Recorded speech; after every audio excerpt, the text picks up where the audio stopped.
care who they put in there at tackle. Woo! They got to deal with it. There we go.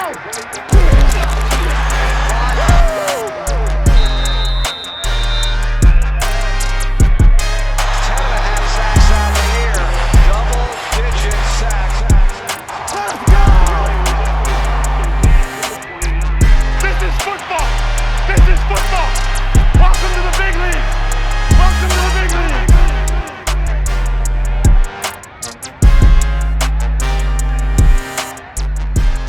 What's going on, sports fans, and welcome back to another episode of the American Fan 365 podcast. I'm your host, Josh Williams, and welcome to our friends that are live right now on Instagram. If you are live and you're catching this, please like and share and just push this to your people. We had a crazy week this week. We got 4 posts that went viral on Instagram, so viral for us. You know what I mean? No, that's viral, John. Not viral for everyone. Yeah, right. Viral for us is like, once I see that thing hit 20,000, I'm like, Lord of mercy, this is getting serious. So, but we had 4 posts do that this week. Just had our first post hit 100,000 on Instagram. So thank you guys for sharing. Thank you the algorithm for finally messing with your boy. Look, listen, we're gonna keep pushing this thing. We're almost up to 1,000 followers on IG. We're up to 1,000 followers on TikTok and other places. So we're really pushing it. Really exciting to see the growth, to see what's coming. Jersey Jam final just finished right before we got on air. So I'll talk about that to close the show today. Excited about what's coming with the Jersey Jam next year. We're going to be doing some cash prizes. And depending on the sponsor that we go to, I've been talking to one sponsor, and we might be doing some, you guys might have your own customized jersey that's sold online, so you guys could possibly make some extra money at the end too. So we'll be talking more about this stuff, man, but excited to just see where things are going. But without further ado, the bearded one in the back today. How you doing, George? I'm doing amazing, Josh. I am fired up to talk about what was the greatest UFC card in the history of UFC. And I mean, there's just so much sports news this weekend that it's too much. This is a show in which I'm glad it's no guest. I just want to hear what your thoughts are on all the craziness that happened this weekend. Well, look, we had a guest. Our guest lost. And so it's you know what I mean? I talked to him this morning, talking about Jamal, obviously. Talked to him this morning and just not ready, which is understandable. So we'll gloss over that fight a little bit, and also just because that's my guy and we're obviously Team Hill. But I want to save some of that conversation for when we do get him in studio. So we should be getting him in next week. So shout out to you guys. You know, we'll do some promo for that to get that out there as well. But yeah, man, like you said, a lot happened in the last week. You know, we're gonna start. O.J. Simpson passes away dead at the age of 76 after a short bout with cancer. Sucks because, listen, I'm probably one of the few people that can honestly say that they stalked O.J. Simpson. I stalked him for a month, George, last year. Around this time, I met him about a year ago. Right. Around this time. And, he was supposed to come on the show. We were working on different ways to get him on the show. And then it is what it is. And all their followers, he slid on there and signed a 6-month exclusive deal. And so we weren't able to get OJ. Now OJ's passed. But I had one thing to kind of say, and, we're not going to dwell too long here. But it's not, I don't feel it's cool that people that, were either in OJ's sphere or had the ability to say something while he was alive to wait until he passes. And the minute he passes, now it's, this, that, and the third. And first, I'm going to say Caitlyn Jenner, a.k.a. Bruce Jenner. I don't even remember exactly what she said. I'll pull it up for you. I'm blanking on exactly what her tweet was. But I had reposted. It's real interesting to throw stones. Obviously, listen, he was accused of a double murder. What did she say? Good riddance. Good riddance. That's right. It's obviously, OJ was accused of double murder, but at the same time, Caitlyn Jenner, the whole reason we found out she was Caitlyn Jenner was because she killed someone on the street, like vehicular manslaughter. And we were like, what's up with Bruce's hair? Facts. Why's Bruce got some kind of boobage going on? What's going on? That's how that all came out. So it's like that was one. The second one, Alan Dershowitz, who was a part of OJ's Dream Team, after he passes, says, "Oh, I would have actually represented the Goldmans and Nicole Brown, the Brown family, had they approached me first." And it's like, bro, you built a career off the back of that case. You've made millions of dollars off the back of that case as an attorney. Not cool. Like, say these things while he's alive. Yep. You know what I mean? And then finally, Kato Caelin made millions of dollars off of just being the house guest and being a part of the pageantry that was the trial of the century, and him coming out and saying things. And it's like, yeah. So, I don't know. How do you feel, George? So I have like mixed feelings because I never got the chance to watch him. The only parts about OJ I know are the salacious, like dirty details. However, John Orlando, the owner of the studio here, he had told me stories because he had actually lived in the house that OJ lived in before OJ moved in. Shut up. And then when he moved houses, he moved across the street. So when I talked to John about it, because we wanted to get his thoughts, I mean, that was like Uncle OJ to John. Like, wow, I never knew that. Yeah, he told a crazy story on a live. We're gonna make a clip of it where he was really good friends with his son, or with OJ's son. Which one? The older one? Yeah, I think Jarrell. Oh, okay, all right. Yeah. Not two of the ones that he had with Nicole. This would have no, because they would be much younger. John is closer to my age, so right. those kids are like mid-30s, like they're younger than me. Right. So growing up, if this was John younger, it would have been the older. It would have been the older kids. Yeah. So he told like a lot of cool stories about one time OJ's son brought John one of his Buffalo Bills helmets that had like the hoof prints. It was like a specialty Bills helmet. They were like 10 years old, right? And so like the kid was like, hey, this is cool. Here you go, John. And then so John went and grabbed one of Tony O's gold records and gave it to him.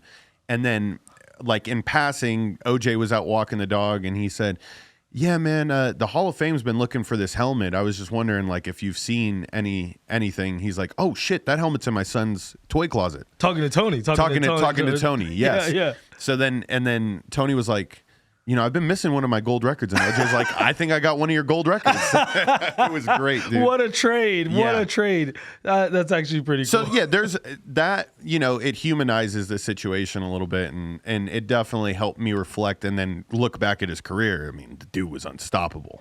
Like, listen, and this is the last thing we'll leave it on this. 2,000 yards, 2,003 yards in a 14-game season.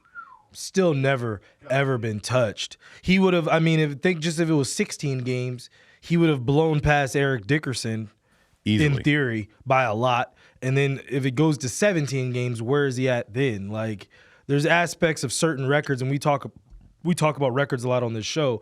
There's a lot to be said about those old records that stood the test of time, that they added more games to start to marginalize those records. It's kind of sad sometimes. Yep.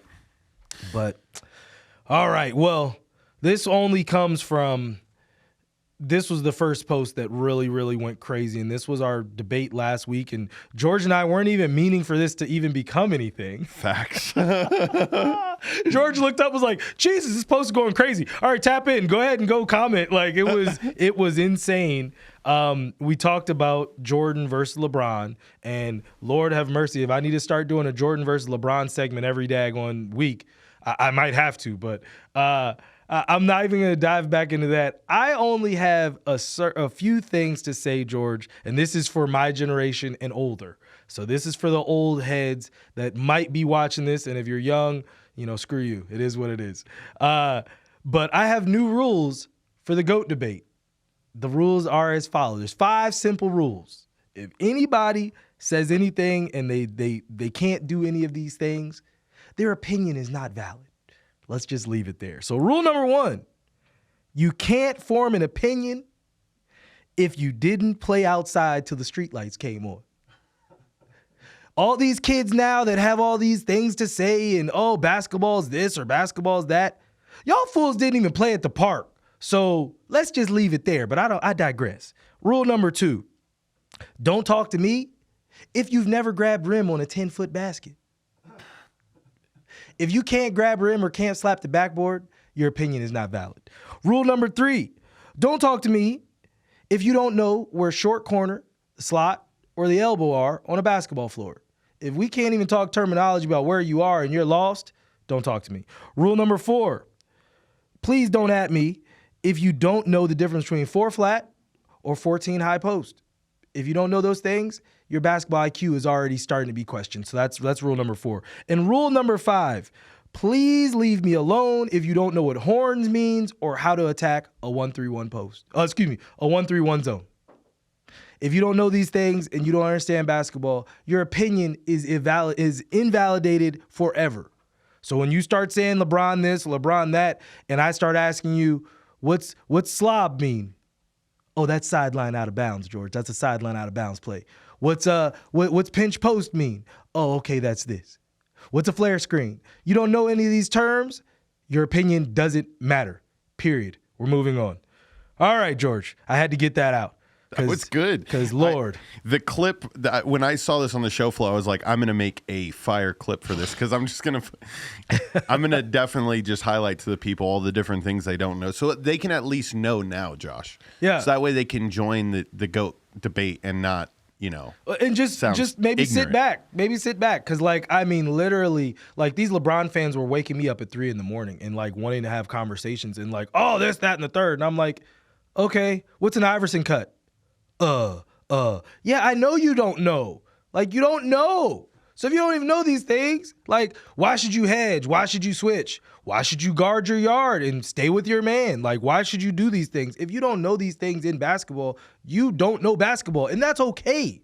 Enjoy it. But don't argue with people that do know it and do know what they're talking about and do know what they're looking at, because people oh my God, we were idiots to a lot of people online. Oh, these dudes are idiots. And I was like, it is hilarious how much people really be throwing around stuff and really don't understand ball. 100%. So if I need to start having some high-functioning conversations on this thing to really shut some of y'all up, I will, but that gets above board sometimes, and that's its own conversation. UFC 300, and before we discuss UFC 300, the greatest combat sports card, not just MMA, boxing. A normal MMA card is better than a boxing card. Let's just be real. But before we get into UFC 300, our UFC segment today is brought to you by our friends at Coco Love, the beverage of choice of the American Fan 365. Head over to www.cocolovewater.com for your own case of coconut refreshment and use the code TAF365 for your discount on Hawaiian Beach vibes.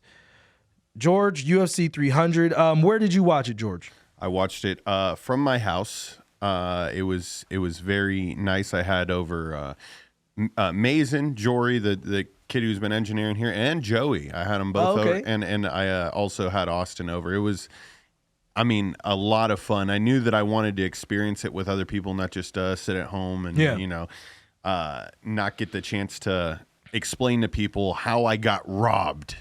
My favorite bet to make in UFC is the fight to go the distance and any championship fight. And I know we're going to cover it, but oh my God, I've never been more crushed in my entire life. How both elated and upset you were in that moment. That's too funny because it honestly, literally, I wasn't sure if it still was going to go to the card. Dog, I was like, Bruce Buffer, please say, and we went to the judges' scorecards for the decision. That's too funny. I forgot to mention in the beginning. Shout out to Vince Carter making it into the Hall of Fame. Shout out to the entire 2024 Hall of Fame class at the Basketball Hall of Fame. My old stomping grounds, worked there for 4 years. But Vince, good friend, would love to still bring him on the show as well. But yeah, shout out to him. Half man, half amazing. Vince Sanity, Air Canada, whatever you wish to call him. He was a problem. So congrats again to him. But let's start off. We'll go down the line. I don't think we're gonna cover everything because I don't want this to get too UFC heavy. But Alex Periera knocks out our boy Jamal Sweet Dreams Hill on a kind of a hook uppercut. It wasn't really a full uppercut. Right. Interesting enough, after the fact, because where I watched the fight, we actually held a watch party at Flanker over at Mandalay Bay on Saturday. Your boy wasn't invited to the stands this time. It's all right, dude. Yeah, it's a tough card to get into. It was all right. It was $8,000 seats this time. Last time they were $2,000. So I understood. The deck was stacked against me. So it is what it is. But yeah, like after the fact, after the fight ended, and then talking to his dad this morning, talking to about 10 other people, a lot of people actually noticed something that I didn't pay attention to in the moment. I was still too pissed off. The moment where he kicked Alex low, which really wasn't low, it was really at the belt line. The moment that happened and Herb Dean stepped in and Alex shrugged him off, which is now being created as like this gangsta moment. In that moment, Jamal relaxed and Alex actually took position, and Herb Dean was supposed to fully separate them. When Alex brushed him off, he was able to take a side step to the left. In that moment, that little bit of space, and remember too, Jamal was close to the cage, so it wasn't even as if Jamal could kind of counteract that and move. That little bit of space and then the two touches, and then he faked a right hand and then caught him with that uppercut left. That's really what changed the fight. There's also other things that have come up that I'm not going to talk about here. I will let Jamal talk about when he comes on the air, but there could have been some other injuries that were in play. So that's something else. Got it. That changes the narrative around the fight. But of course, fighters don't wish to discuss those things because obviously the fight would be canceled. And all this buildup and all that doesn't mean anything. Yep. And then also it's seen as an excuse, but certain things just are what they are. But what did you think about the championship fight? It was very intense. Like the way that I appreciate Jamal's showmanship. I mean, goddamn, he was writing the narrative perfectly. Let's come out to a Drake song. Let's cut that Drake song off, and then let's play The Champ Is Here. Subliminally, and I'll have him explain it in person, it was all meant because Drake put a bet on Alex. No. He actually had that as the song. And when Drake dropped the bet on Friday, it was too late to change the soundtrack. But that was the song he was coming out to. Wow. Me and his people were talking about it on Saturday. And they were like, yeah, no, Jamal's actually coming out to Drake. And I was like, oh, dang, he should have changed that. I was like, yeah, it was too late. Well, okay, I had seen it as like oh, fuck you, Drake. Yeah. And then that's why he cut it before he took the main walk. Yeah, no, he so when he came out in Rio, he came out to Phil Collins' I Can Feel It. Yeah. Yep. And then that one cut to The Champ Is Here. And so he did it again. I like this. Yeah. The Champ Is Here is an iconic walkout. And I also like the way that he wanted to stand outside the cage and stare at him as he came in, because the photos got to be amazing, right? Of Alex pulling the bow back and Jamal just standing there. Just like, come here. Come here. Yeah. Come here. Bring it here. It was awesome. I was fired up, dude. I was too. It was anticlimactic in the end, but it had the buildup of like something huge. So yeah, man, oh man. But Zhang Weili with a gritty win over her countrywoman. I struggle pronouncing her name, so I'm not even going to attempt to butcher that. Yeah, because I swear when I look at it, I'm always like, yeah, I don't know. Like I have to spell it out phonetically, and I have a couple on here spelled out phonetically, but like that one, I'm like, I'm going to mess this up. So we'll just say her countrywoman. Great fight. Almost ended in that first round. Yeah, with the submission. Yeah, that's a prime example of like that lady got choked to death, and when you survive, superhuman strength. The remaining, because like I feel like your mind completely escaped your body. So at that moment in time, I was like, there is a level of like, dude, nothing could hurt me. Like I literally just died like 5 minutes ago. So yeah, you punching me in the face or getting me another submission, it doesn't matter. Undertaker. Right. Like Yes. she literally got up like the Undertaker because, I mean, if that was 3 more seconds, she, in respect to her, because she was like, I'm not tapping. Right. I'm not tapping. You're You're gonna have to put me out. Yep. You know what I'm saying? And so the fact that it did get to the bell and she got up and she was wobbling, it was like, yo, I've never seen anybody choked out wobbled. Yeah. That was like, whoa. But I mean, shout out to her. She stole all the momentum in those middle rounds, and then the 4th and the 5th, that's where Weili got loose again. Right. But to go the distance after what happened round 1. Yes. She deserves a lot of kudos, and she'll be back, dude. Zhang Weili is, dare I say, like now the Amanda Nunes level of like nobody can touch me, and this often happens in a lot of women's divisions. Yeah, and I'm sure we'll get to the Kayla Harrison situation where I did not even know that was her first UFC fight ever. Yeah, and she gets Holly Holm. She gets Holly Holm in the prelims and goes to work, and so the women's division can easily be dominated, and we've seen it year in and year out. And I think Zhang Weili has now etched herself in the Mount Rushmore of like greatest women fighters of all time. Well, she and this came out after the fight. She this is now her 5th title defense, which I was That's like, a wow, lot. I didn't realize she'd done that. Lot. And so she's only 2nd now to Joanna, and Joanna has 6. So wow. That really puts in perspective how great she's been in a short time. Right. Because Joanna was dope for like years. But like, you know, Zhang Weili has only been really like as champ, she's only been around for a little bit. But yeah, I mean, great fight. Exciting. You know, I've kind of relented. I like her a little bit now. I still love Rose, and if she gets matched up with Rose again, I swear I'm like, please, Rose, get this done. But, you know, she, like you said, she's clearing out the division, and it's tough because those women, then they have to basically fight each other again, then now you got to fight her again, and it's like it does get tougher. Not only did Max Holloway pitch a shutout in the BMF title belt fight, but he delivered one of the greatest knockouts in the history of fighting. Period. Yes, you can pull it up. I gotta mute the sound here. Oh, yeah.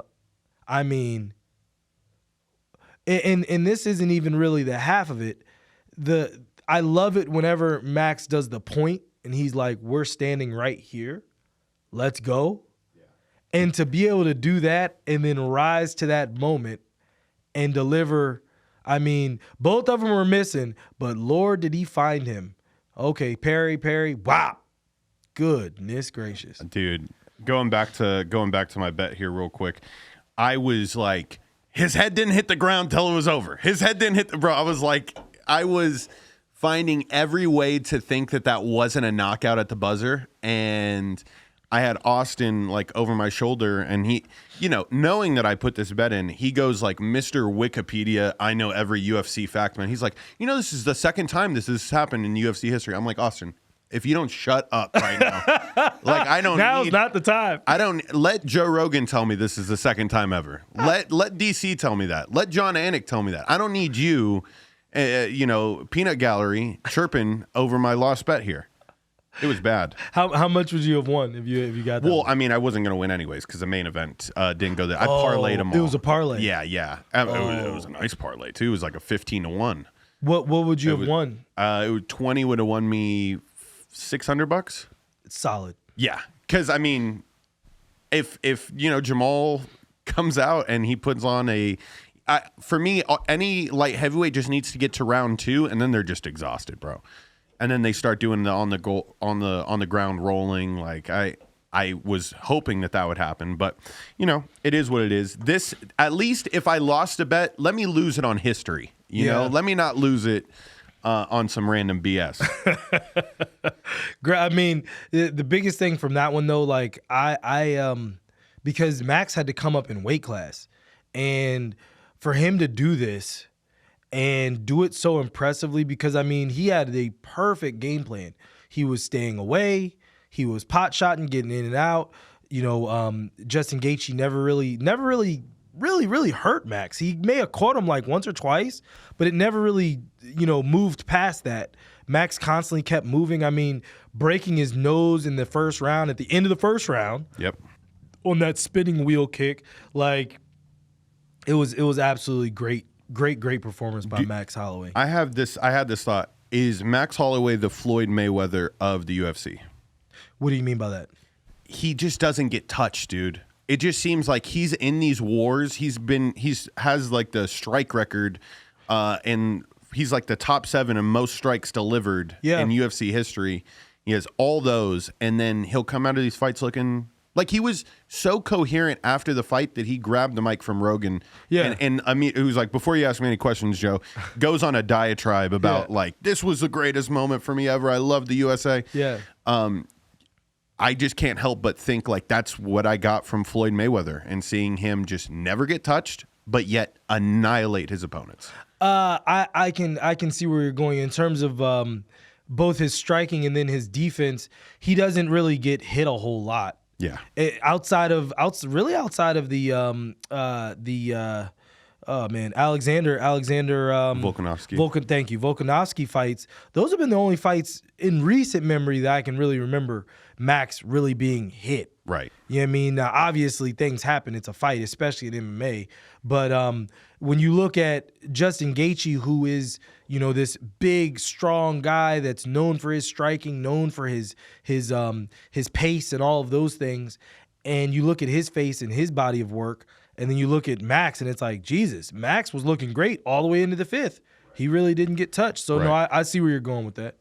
Yep. I had to toss it out there because I think as we go, they don't necessarily show the stats of like defensive stats other than just takedowns, but like being able to roll off punches. There needs to be some sort of stat category. Maybe it exists and I just haven't seen it, but where it's like people just don't get touched. Yeah, and you know they don't really. It sucks because I wish UFC and just fighting in general would give more stats, like maybe like halfway through a round.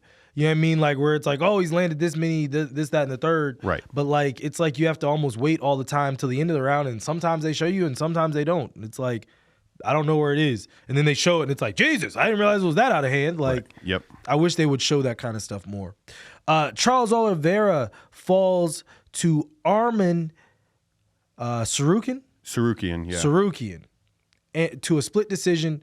I actually had this 2-1 the other way.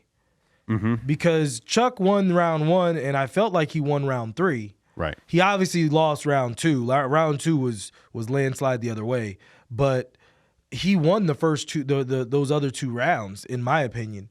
So when he lost, it was like, dang.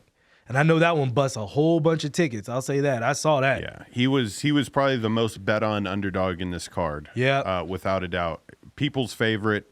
I timed his walkout. It was only 2 minutes, which is in America it's 2 minutes. In Brazil, it's 5 minutes. He takes his time in his home country, but I thought it's still just a horrible decision to go with blonde hair in the UFC because as soon as you get cut, dude, there's no worse look than just a bloody half of your head and everybody to see it. That's interesting. I think it just optically, visually it looks horrible. Oh wow, yeah, no, that's true. That's interesting. I never thought of it that way, but visually, that does spread and looks like more might have happened than really happened. Correct. That's interesting. I never thought of it that way. That's true. But I mean, Chuck has become the gatekeeper. A lot of these fights, truthfully, were gatekeeper fights. You know, are you going to move forward or are you going to stay where you are or fall back? And so shout out to Arman. That was a big win for him. Bo Nickal stays undefeated with a rear naked choke versus Cody Brundage. I actually, this is the only bet that I made on the card. I bet this after the first round. Cody Brundage came in the fight as a plus 800 dog. Yeah. And I was like, oh no. Yeah. We got to put $10 on this at least. Yeah. $10 would have won me, like, I think it ended up in on like, Cody, right? Plus, yes. Yes, because this is the time, right? Eventually he's going to lose. Very few people in the UFC don't fall eventually. Yeah. Yeah, I'm right with you, bro. It's $10. $10 paid $100. I was like, yep, I'm all for it. Thank you. That $10 can be risked. But I mean, listen, I think Bo Nickel is very talented, but I also feel like the UFC does a terrific job of pushing who they want, feeding lambs to who they want, framing fights how they want them to be framed in terms of like, oh, this guy might be hurt or this guy might be half hurt. Well, let's go ahead and put him on the card. He needs the money. Yep. And little stuff like that fans never really take into account. And it's not your fault. You're fans. You know what I mean? I'm a fan too, but I know a lot of these guys now, and it's like when you really know the full story, it's like, so yeah. That's kind of my take on that one. Good old American boy. Yeah, all right. yeah. The UFC loves themselves some good old American boys. Yeah. And they'll make sure. Even Sean O'Malley's a prime fucking example of judges scorecard fuckery when things get serious. be waiting for that, okay? Because we're gonna keep hammering the other side as long as we keep seeing plus 600, plus 800. We're gonna bet the other side every time. One of the times it's going to go to a decision, and then we're going to be like, man, this UFC shit is fucking rigged. We had that game by the bootstraps. What happened? Transitioning over to the prelims. We're only going to talk about the prelims. We don't have time to talk about the early prelims.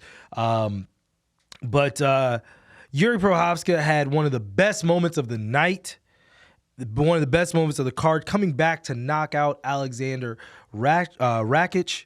And, man, when I tell you, I actually watched this one on the way into Mandalay Bay. I was watching on my phone. And, I mean, when he freaking finally clipped him and he got him in trouble, because Rakic had a great game plan. He was lighting his legs to death. Yeah. Like, his leg was blue. Like, I don't know how these guys can sustain that. But, man, what a way to come back and get that dub. Yeah, you had a stance switch like in the first 45 seconds. Legit. That's an issue, bro. Legit. Like when you have to switch stances before a minute of the fight has started, happened, that's never a good sign. But I think for some people, and I think Yuri is one of them, he's like, I will take 10 of these. I know I will take 10 of these. Yeah. You are going to mess up on one of them, and I'm going to put your lights out. And it was crazy. They kept talking about, like Yuri has a great poker face. They're like, we know this hurts. Like, but he wasn't really trying to show he was compromised, but you could still tell in other ways, but he was still very much engaged throughout the entire fight. Listen, either way, I still feel like that's the fight to make with Jamal. Ooh. Because now Jamal it actually, is. Well, actually, no. Even if Jamal had won, that was the fight. Right. Because remember, they were congratulations. Yeah. I'm coming. Right. I'm coming. Yeah. That, all that, man, that's still the fight. And I feel like now Periera has beaten both of them coming off of injury. We'll let them face each other and then basically be the knockout for, to get the second Periera fight. Right. Because Rakic, obviously, now he's down. Yep. He's gone. Johnny Walker isn't really up there yet. Jamal's beaten him in fabulous fashion. Yep. So, that's still truthfully the fight.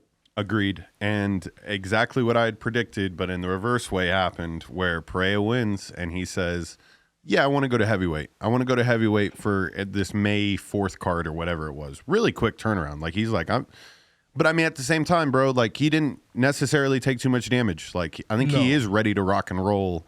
But at heavyweight, very interesting. How many triple champs have there been? None. He would be the first. He'd be the first. He'd be the first. But he isn't getting the title fight. If Jamal, see, that's a tough thing. Well, when you go up divisions, though, you do need one fight to kind of prove. You should, yeah, right. You should. But on top of that, back to us talking about they're gonna feed him a lamb. Oh yeah. So they're gonna feed him some guy. I won't say some chump because obviously I'll die. I heard it's going to be possibly Tom Aspinall, who's up. Yeah. Tom Aspinall's huge. That's not a chump. No, it's not. That's an interesting one. That would be the fight in May. Ooh. Yeah. If he gets Tom Aspinall for that, not undisputed, but the kind of champ. Mm-hmm. that would actually be dope, and that actually could help start putting some gas, pouring some water on this fire. Yeah. He's so scary. I've seen lots of UFC fights. There is not a single human being I'm more scared of than Alex Pereira. I feel like a lot of it is, I won't say fake, but a lot of it is like, I'm going to show this. Yeah. Because I've met him. It's the Key and Peele sketch. Yeah. Sketch. Yeah, right? I will murder his family. Wait. He knows that we just like. We just fight. Just fighting, right? Like, he's like, I shall burn his village and gasoline it to the ground. Like, you know what I mean? Like, that, like. He gives those vibes. Bro. Relax. But you've met him so like give me what is his in-person vibe? When someone's trying like is intense all the time, and it's like, nigga, relax. You know what I'm saying? Yeah. Like, we in the back. Yeah. It's food. Yeah. Eat. Like somebody is just always like, and we've met people like that. You meet gangbangers and people like that. They're like always on 12. Like, it's like, nigga, it's not that serious. It's breakfast. Like, never got to get hard if I stay hard. Yeah. Basically, pause. But you know what I mean? It's that kind of thing. But yeah, let's go ahead and get through it. So Aljamain Sterling, he does move up in weight class, taking out Calvin Kattar. 8 times he took him down, landed 70 more strikes, and Calvin Kattar didn't look like he wanted to be in there. I did not realize he hadn't fought in almost 2 years, George. It was like 500 some days. I was like, where the heck did that happen? It's a tough one to come in. Yeah, that was. He got annihilated. I didn't realize it had been that long since he fought. And then also, as we mentioned, Holly Holm falls to a rear naked choke to Kayla Harrison in her first UFC debut. Kayla Harrison is so yoked. Like, there was a couple moments in that fight and then the Zhang Weili fight where, like, their arms are, like, torqued out. And I was like, yeah, bro, I got to get in the gym, bro. This is out of hand. Josh. This is getting stupid. Josh, it's not the gym, bro. It's not the gym. What are we talking?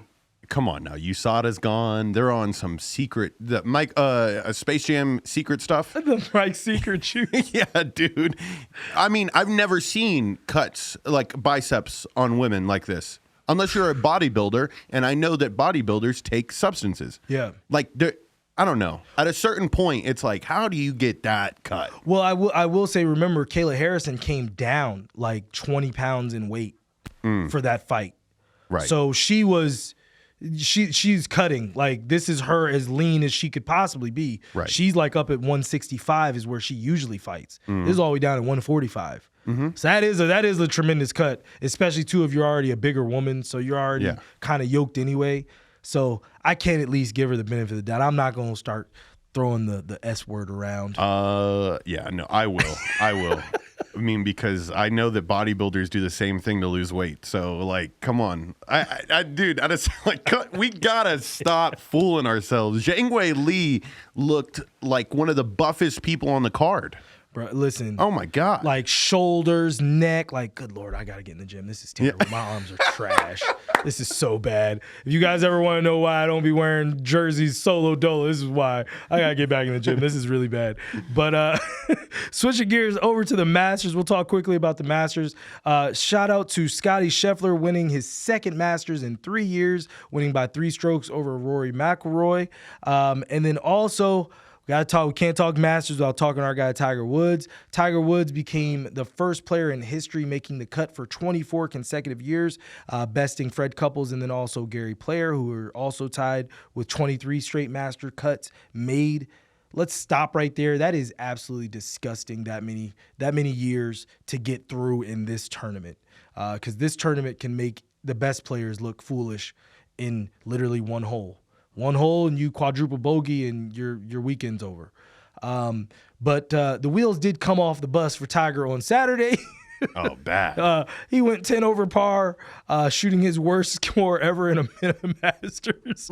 So, but my man made it to the end. He played the whole tournament, didn't cop out. He took his lumps. He ended up 60th, which was last place of, the people that played the whole tournament. But shout out to Tiger Woods for continuing to fight. He looks good in spurts. It's really just now, I think it's going to come down to putting. And then also dialing in his irons. His irons when he's really, really dope. Because Tiger, this is I'd say the best he's ever driven the golf ball. Like, yeah, he was in position. Like, he used the shots to be in position to get himself steady, 15, 20 feet chances on the green to chance at birdie. But I mean, fair enough. Like, this course just got progressively harder, and that's the thing I love about the Masters. Day 1, day 2. Not easy pin locations, but then as soon as you get to day 3 and day 4, I mean, you're talking about they put this pin on the corner of the green where you got like 6 feet on either side, or you're rolling off the back edge. Yes, it's amazing. Yeah. No, it is. And then it's obviously we've talked about it. It's one of the most beautiful courses like in the world. So shout out to the Masters. At some point we will be going to the Masters. Yes, we got to apply. Because it's like it's random selection, right? Oh, okay. So, there is people that get the solidified spot, but we can apply like right after the show. I meant to do this last year, and you get an email, and you get selected. You make your flights. You book the trip. I need to actually create a schedule. And we're this is some of the stuff that we're gonna talk about off air when we get out of here. But I do need to start putting out a schedule of like these are the events that we could go to and that make sense. Yep. Because some things are happening on this show, and so we're getting really excited. First off, if you guys are making it this far in the show, please make sure you like, share, and subscribe both on Instagram and then also on YouTube, on TikTok, everywhere. Keep smashing the like button. It really, really does help generate more and more. Obviously start commenting more. I see that comments are the gasoline to going viral, apparently. Jesus Christ. Correct. So do what you can with that. But switching gears, George, we're going to talk briefly about the NBA playoffs. We got 15, probably about 20 minutes. We started a little after 11 today. Talk each potential matchup. Obviously, the first and second seed, we don't necessarily have to talk too much about them because we don't know who they're going to be playing, but we can talk about the other matchups that are out there. So starting off in the East, the Celtics are the 1 seed, and the New York Knicks got all the way up to 2 to finish the season. Crazy. That is banana balls. So shout out to the New York Knicks. Congrats on that. Let's see if we can push this thing to a conference title and possibly even getting all the way to the finals, which would be like New York would literally lose its mind. I cannot wait for my favorite social media content is the guys outside the New York games, and they're all just like, "Hey George, how you feel about the Knicks?" They go crazy, bro. Yeah, that's gonna be good. But up first, we got the 3rd seed Milwaukee Bucks versus the 6th seed Indiana Pacers. And man, remember the Pacers made it to the first ever play-in. Obviously, they lost to the Lakers. Not play-in, mid-season tournament. Right. Mid-season tournament. And the Bucks, since Doc Rivers, have looked kind of blah. They look great at times, and they look horrific at times. Who do you think is going to take this one, George? Between Bucks and Pacers. And the Pacers? I mean, dude, I'm low-key on like the Bucks train this year. I said at the beginning of the year, I just think that the stars have aligned with them getting another premier shooter, which they've really lacked. I mean, not saying Chris Middleton isn't it. Chris Middleton can't get the type of buckets that Damian Lillard gets. Chris Millen isn't it. Yeah. It's okay. I'll say it for you. No, I appreciate you saying it for me because he's more of a catch and shoot specialist, I guess, mid-range artist. But I mean, there's something about Damian Lillard that going into a playoff series with a new team, I am heavily going to be favoring the Bucks because I know that their best. I mean, rivals Boston, and that's a lot. That's saying something. Yep. Tyrese Halliburton and the Pacers. It's going to be tough, but the Pacers do play solid defense, and I feel like it's gonna be the Dame factor, and it's gonna be Doc Rivers. Doc's rotations. I really need to see them dial in and take this first round serious. They can't look past the Pacers even for a moment, nor should they. But they've got to get through this one. If they can get through this one, then we could actually start having a conversation of where they could end up going. But this first matchup, man, it's not going to be easy. I'll say that off the top. Facts. The 4-5 matchup, the Cavs versus the Magic. It's a pretty surprising matchup. I'm actually going to probably ride with the Magic on this one. Really? Yeah. I mean, okay. Hungry? I'll ask you this. What was the last Donovan Mitchell highlight you remember seeing? Woof. Yeah. I know he's been playing well. He got screwed over by the 65-game limit for MVP. You feel like he was in the MVP conversation? I mean, yeah, up until about, I would say, 2 months ago. Man. Yeah, his odds. I mean, he was like plus 100, or he was 100 to 1 in like February, early February. And I was like, damn, man, if it wasn't for the 65-game limit, that number would have been like, he would have been 15 to 1, 20 to 1. Yeah. And so he was definitely in the category of being able to win it. Think about what he did. He's resurging the Cleveland Cavaliers. It's crazy. Yeah, I mean, Paolo has been playing really well. It's crazy to think that the Magic are the 5 seed. So the Magic had a terrific year coming off of getting the number one pick 2 years ago. So they're continuing to grow. That's going to be an interesting matchup as well. But I feel like, man, and this goes for both conferences, the 7-8, 9-10 matchups. 7-8 is the Sixers versus the Heat. Jesus Christ. Joel Embiid is back. So look at it this way. So if the Sixers beat the Heat, the Sixers are the 7 seed. The Sixers then play the Knicks. Damn. That's a tough road. Oh yeah. But even if the Heat win, the Heat play the Knicks. Dang. Yeah. That's not an easy road either. Dog, the Heat, this is their most terrifying position to be in because it's what they wanted. They do this year in and year out where it's like, we're just going to sneak in. And then we're all of a sudden just going to play the best defense in the league. And I think having a defensive leader like Jimmy Butler, dude, it makes such a difference when it comes to playoff time because he's going to assure that you never miss a switch. You're not missing every possession matters. Yeah. And then they have the shooters on the outside to make keep you pay. up. To keep up with any offensive output if they are down. Man, they're a scary team. It's oh man, you're so right. The Heat, I mean, this is how they got to the finals last year. They were 8 seed last year. So this isn't a fear thing or, oh, what are we gonna do? Like, they have no problems walking into your building and ripping your heart out. Yep. None. So both of those, I honestly want both of those teams to get in. However you wish to, however they end up 7 or 8, whether the Sixers are 7 or the Heat are 7.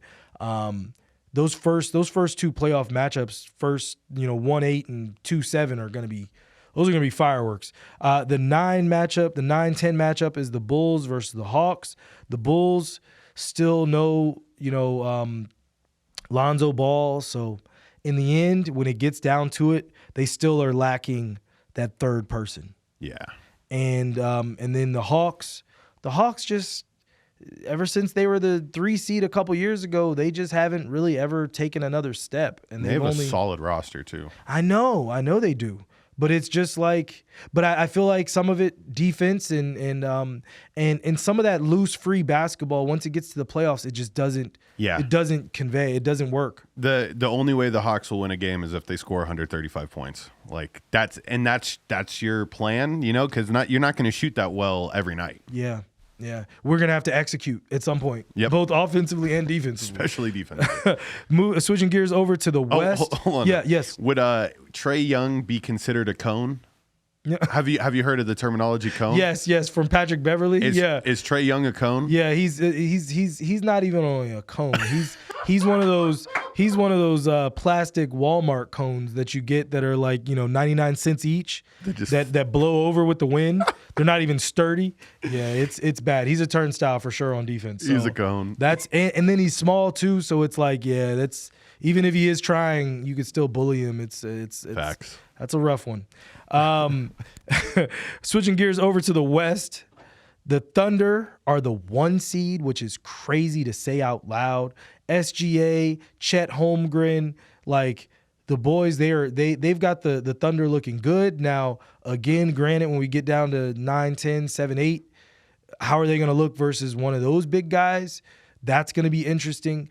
The 2 seed is the Nuggets. So the Nuggets, all right, we didn't get the 1 seed this year. No problem. Here's where it starts getting fun. The Wolves versus the Suns. George, what do you think? There's a part of me that would like to see KD go on a crazy y'all must have forgot type of run where he's just averaging like 35 points and, you know, being an amazing offensive threat. There's another part of me that thinks like, I think this is the time where Anthony Edwards, Michael Jordan reincarnated, kind of carries a young when you're making the documentary over like what a player can bring to a city and a team. I didn't expect much when he got drafted out of Georgia, going to the Timberwolves. Like, I think we were all comfortable saying like he'll be really good, but I don't think he'll be a superstar. He's now broached the superstar level. He's a highlight reel machine, and I think he was the piece that Karl Anthony Towns always needed. And so I'm sorry not to jump in, but you're 100% right. Karl Anthony Towns has never had that A alpha alongside him. Correct. Andrew Wiggins was never that guy. Andrew Wiggins was very passive. He's Canadian. It is what it is. He never had the dog to go get it. Yeah. And Karl Anthony Towns also isn't a dog himself. So he needed somebody that was going to be the loud one in the room, right, to allow me to be myself and just do well. And so this kind of goes back. If you remember, Karl Anthony Towns was mentored by one of the toughest sons of bitches in the NBA, Kevin Garnett. And I think there was like a long period of time where Karl Anthony Towns, he didn't get to download enough of that information, but now he's got Pat Bev, and now he's got Anthony Edwards, and this team, when you look at just those three as far as toughness goes, there's going to be some fights. Like they're going to go out fighting. I imagine them getting in KD's head early and really trying to just stop Kate. Like he's the only player. D-Books kind of had a type of season. Yep. And Bradley Beal. Who? What? Go back to Washington. Go be a superstar in Washington. Like, dude, you did not pan out the way that the Suns thought you'd pan out. Oh, us in DC, we knew the truth. It is what it is. But I'm gonna say this. I won't say the Suns are cooked. No, I will say the Suns are cooked. It is what it is. They missed that moment. That moment was, when they had the ability to beat the Bucks and they didn't do so. That was their time to get their title. This team now, KD is very good, but KD goes through spurts of just not highly efficient basketball now. They already have a thin roster that they've had to lean on all year. They've had to lean on these stars. Every star has been hurt at some point. I don't think it's going to be a blowout series, but I don't think that the Wolves will lose it either. I feel like the Wolves should probably win in 5 or 6. I like that. I like that prediction. This one, man, is the war of wars. The Clippers are the 4 seed. The Mavs are the 5 seed. Jesus Christ, there's stars everywhere in this game. It's probably about maybe 7 All-Stars total, or 7 current or former All-Stars in this matchup. I know we're starting to run a little short on time, but I'm just excited to see this one. It sucks because I would have loved to see the Clippers get a lamb the first round, but they didn't. So I will say if the Clippers are able to get through this one, and then they have to take on the Thunder or whoever ends up, if the Thunder lose, them getting to the second round and having to face them, they're going to have an opportunity to possibly go on a deep run if they do it.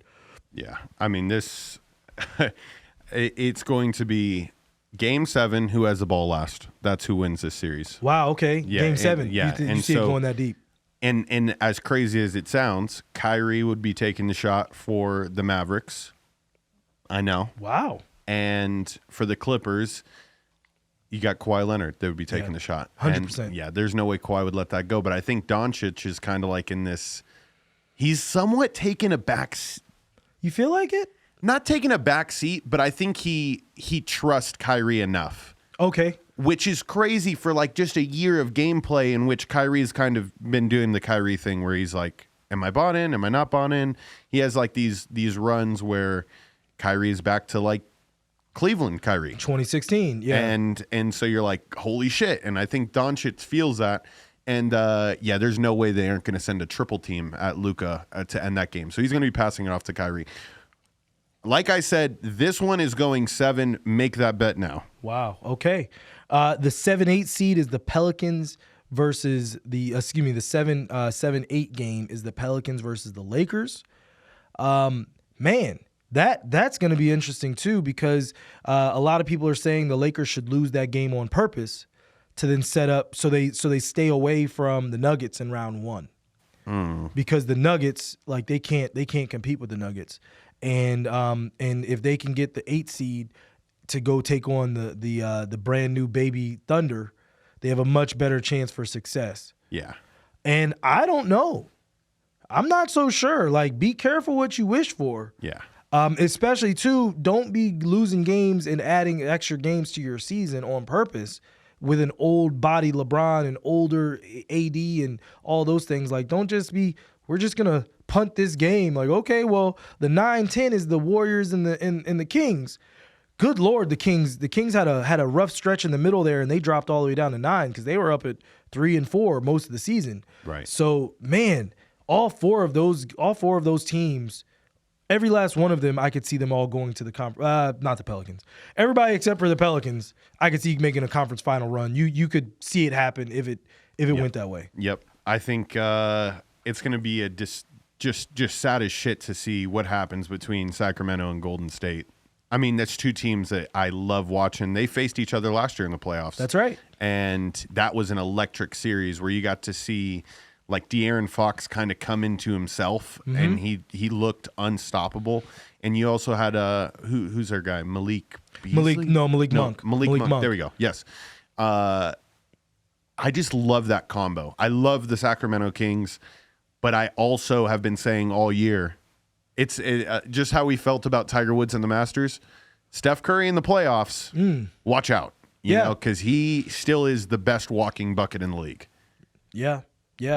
I mean, like, coming off the bench, just still hot. It's crazy. Steph is going to be Steph when it comes down to it. But man, tell us what you think. You know, in the comments. We'll obviously be doing some clips this week.